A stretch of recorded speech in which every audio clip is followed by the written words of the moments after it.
galera do canal Fute Rápido, me chamo Julien e o vídeo de hoje será sobre os Brics. Então, Americano diz que o declínio americano está sendo causado pelos Brics. E é exatamente isso que veremos hoje, mas já deixe seu like e inscreva-se no nosso canal para ajudar na divulgação e valeu! Countries of Brics, a growing non-Western economic collective, are meeting for their 15th annual summit in South Africa this week with a big announcement. 5 new member countries have been added to the current bloc: Egypt, Ethiopia, Argentina, the UAE, Iran, and Saudi Arabia. They join current members Brazil, Russia, India, China, and South Africa.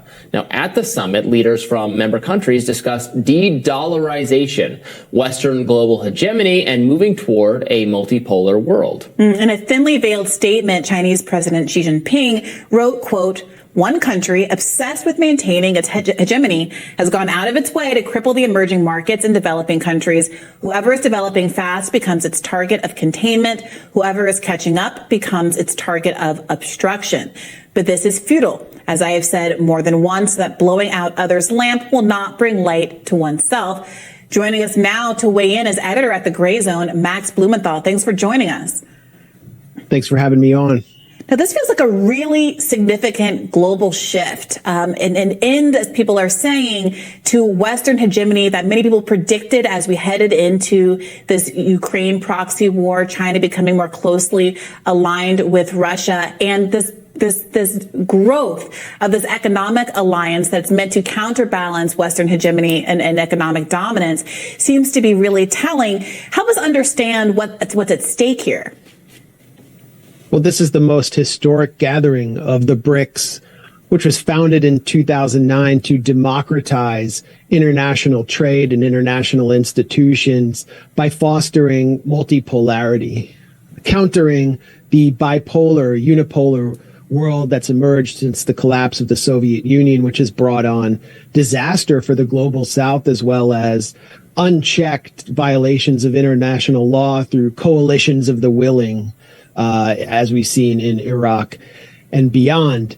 The BRICS aims to foster trade through a new development bank, as it's called, and this could potentially upend the hegemony, the domination of the dollar, particularly if states like Saudi Arabia and the United Arab Emirates, which provide the basis for the petrodollar, which is itself the foundation of dollar hegemony, if they join and begin trading in local currency. For example, Saudi Arabia is discussing trading or selling oil to China in renminbi, which would break the dominance of the petrodollar.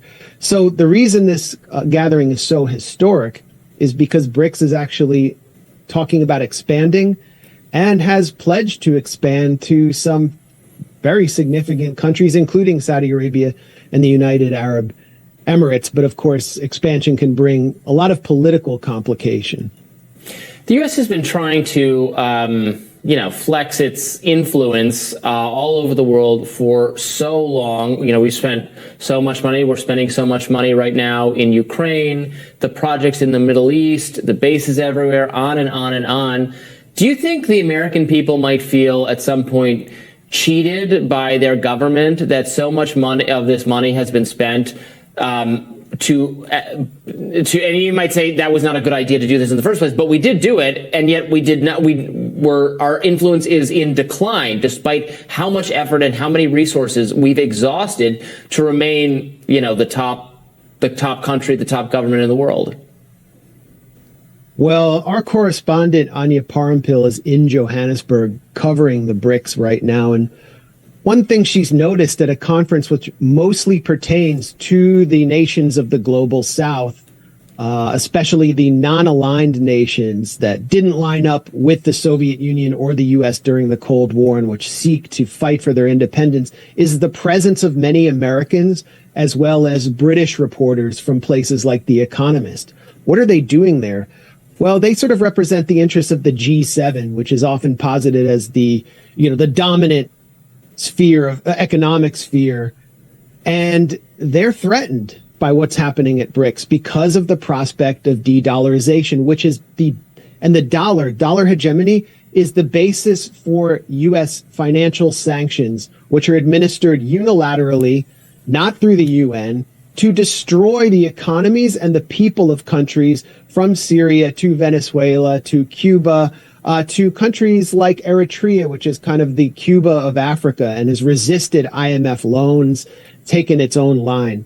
And what the U.S. has done by actually sanctioning 1/3 of the world's population, think about that, is created a backlash where these countries are now gathering together and figuring out how they can conduct trade and break away from the dollar. And you've heard that expressed in the president's roundtable today that was held and convened by UN General Secretary Antonio Guterres from Venezuela, for example, or from Eritrea, about the unfairness of global relations with the dollar dominating all trade and their desire to break it. They're not hiding their agenda right now. However, there are other nations like Brazil, which have feared expansion of the BRICS because they don't want to come to loggerheads with the U.S. And Brazil has only agreed to allow Argentina in at this point. But the desire is there, the possibilities are there, and the U.S. is making it almost impossible for many of these countries to operate within the Bretton Woods system and not be financially immiserated. So I think what's really important, if you want folks to really understand what's going on here, is to get at the root of what Xi Jinping was saying in the quote that we read at the top. This idea that this isn't conspiracy, this isn't just, our quote unquote enemy talking, but that it has been an explicit and harshly inflicted policy of the United States of America to maintain global dominance by actively suppressing other countries as they grow and develop, either through sanctions, as you pointed out, with 1/3 of the world's people being sanctioned, or through other kind of economic tools like the IMF. But I do think sometimes we skip over how exactly something like the IMF, which many people understand is just, a good thing that gives money to governments so that they can grow. Right. And are we just being charitable? I mean, how do all of those global organizations, those financial organizations, act as a tool of the government in this way? And therefore, and how does that help us understand why this BRICS alliance and the growth of the BRICS alliance is so important to shaking off the shackles of U.S. control, economic control? Yeah, that's a great question. I mean, that's the point of the new development bank, is to give out loans that are favorable to countries who do not want to have to meet the political conditions that the United States and its transatlantic partners mete out and impose on them. So we can look at what's happening in Argentina right now. After years and years of austerity imposed by the IMF because their reserves are dried up and they're experiencing hyperinflation, the country's shifting right. And the front runner in their election is Javier Milei, who's a right-wing libertarian, which may actually complicate their BRICS membership as well as Latin American cooperation. Or we can think of this in light of the Hunter Biden scandal and what the IMF, how the U.S. uses the IMF even against supposed allies. Joe Biden, when his son was on the Burisma board, went to Kiev and threatened them with an IMF loan, showing how the U.S. can control the IMF, and said, you will not receive this loan unless you, quote, reform your judiciary, fire the prosecutor, and do everything that might have been needed to protect Burisma from prosecution. So it actually fostered more corruption in Ukraine. And then once they got the loan, they had to meet all these austerity conditions, which have doomed the Ukrainian population, particularly Ukrainian workers, sold off their land. And so BRICS is presenting an alternative. And it's also politically significant that Russia and China are able to break through the attempts to isolate them, or in Joe Biden's words, reduce the ruble to rubble.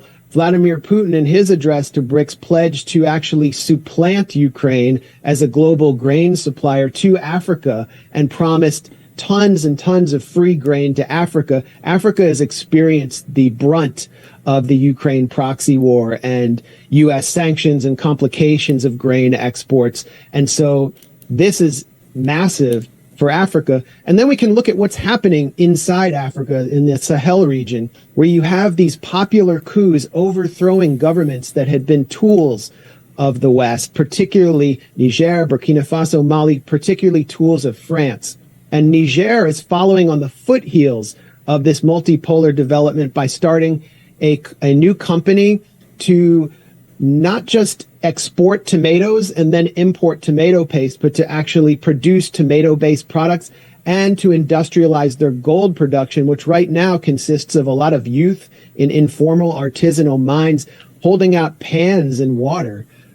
This is a massive development that will have a ricochet effect throughout the African continent. Yeah, that's such an important point. I just did a deep dive on Niger on my own podcast recently. I was really shocked by an expert who was explaining the extent to which all of those countries in the so-called post-colonial era were very much still subject to control of by France through their currency, and have been victims of a highly extractive relationship with France throughout, and have had intentionally their infrastructure and their development thwarted, while China's approach has been to build stadiums and infrastructure, and that's part of why it's been so dominant. One last question that I had for you, though, is the American public, since the end of the Cold War, has been convinced that America's efforts to maintain global dominance are in the interest of the American people.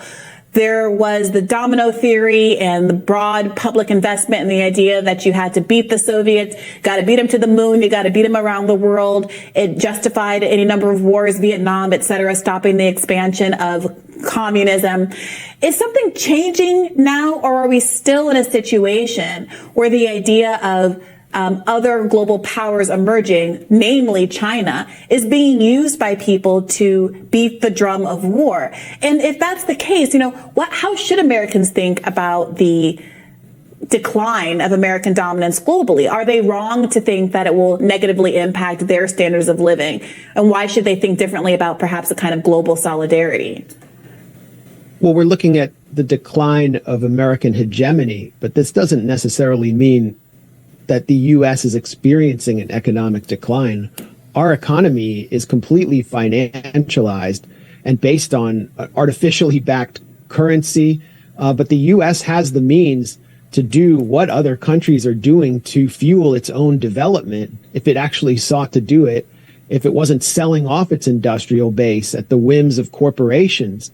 But that's just not the reality that we've been living in. And I just think many Americans, and actually most Americans now, oppose aid to Ukraine. They don't accept this argument that sending aid there is actually beneficial to Americans in any way, because they experienced what Biden falsely called the Putin price hike, which was actually the NATO price hike. By electing to sanction Russia, the U.S. was no longer able to offset the oil that it refused to import from Iran and Venezuela and other oil producers because of political sanctions on those countries.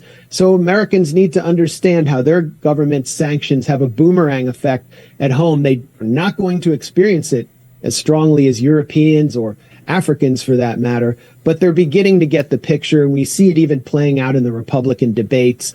Vivek Ramaswamy, who's just basically a proxy for Trump on so many positions, he successfully exposed the gulf between the Republican corporate elite and the Republican base on Ukraine, which understands that this war, it doesn't benefit it, and used it to break through in the debate, while the rest of the candidates took the George W. Bush position, which has been discredited.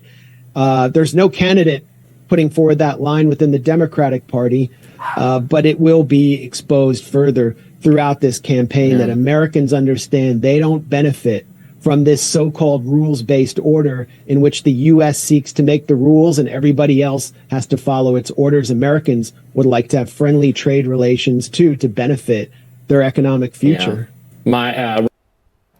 Então, vemos que dependendo do alinhamento político que os jornalistas falam nos Estados Unidos, de um lado eles demonizam os Brics, do outro eles simplesmente falam, pô, não tem o que fazer, e é o início do declínio americano. Achei isso bastante interessante, mas deixe seu ponto de vista aqui embaixo, comente o que você acha sobre o vídeo, deixe seu like, inscreva-se no nosso canal para ajudar na divulgação e valeu!